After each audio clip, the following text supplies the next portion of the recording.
Hello everyone, welcome to my YouTube channel.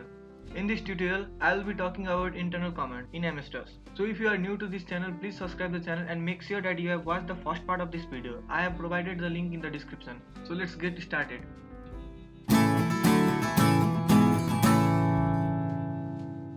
In this very MS-DOS tutorial, I will be talking about the following topics: definition of internal command, some terminology related to internal command, some commonly used internal commands, and exposure to CMD. So let's get right into the internal commands. So what are internal commands then? When we start the computer for the first time or boot our PC for the first time, the internal command gets loaded in the system automatically. And these commands don't require external files for their execution. Looks really simple. And these commands are easy to learn and faster in execution. These commands are generally used for creating directory, files, erasing them, renaming them, and many more such type of activities. So let's understand some terminology related to internal commands. The first terminology you're gonna understand is a file. What are actually files then? Files are the collection of related data and information stored in a single unit. Those single units are identified or recognized by a name called file name.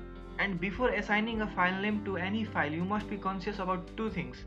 The file name must be 8 character long with 3 character extension. For example, abc.txt or abc.bat, etc. Similarly, the second term you have to understand is directory. What are directory then? Directory are similar to the folders. These are the storage unit where files and folders are stored. Likewise, the next term is wildcard character. These are the special character. For example, asterisk and question mark. These characters or symbols are often used as replacement of the character. So asterisk represents one or more character and question mark represents single character. Let's look a very good example of it. Here we have two examples. One is asterisk.asterisk and another is question mark an.txt. Now what does this mean? As I have already said, asterisk represents one or more character. So asterisk.asterisk refers to all the files with any extension. And similarly, question mark an.txt refers to all the files with extension txt and any initial two characters but must have an in it. So this is all about wildcard characters. Now let's know some commonly used internal commands in MS-DOS.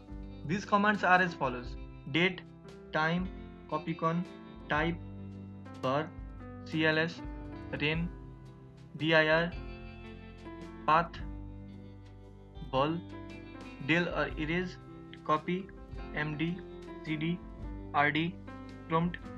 So here is the list of most commonly used internal commands in MS-DOS. I will be talking about the syntax and the function of these commands on my next video. So let's see what more CMD can do. As I mentioned on my previous video, this interface is GUI interface, graphical user interface. To enable or access the character user interface or command line interface, you must press Windows R and a run dialog box will appear. Type CMD and press enter. So this is our command line interface, character user interface. Comparing these two interfaces, graphical user interface looks attractive and character user interface looks a bit dull.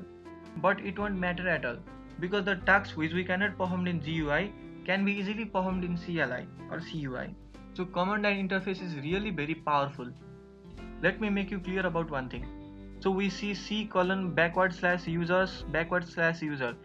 This is our current path or the current location where we are. In this very path, user is the current directory and C drive is the root directory. So in my next video, I will be talking about internal commands, their function along with their syntax, and also I will be using them in command, that is CMD over here. So if you like this video, please hit the like button and don't forget to subscribe my channel.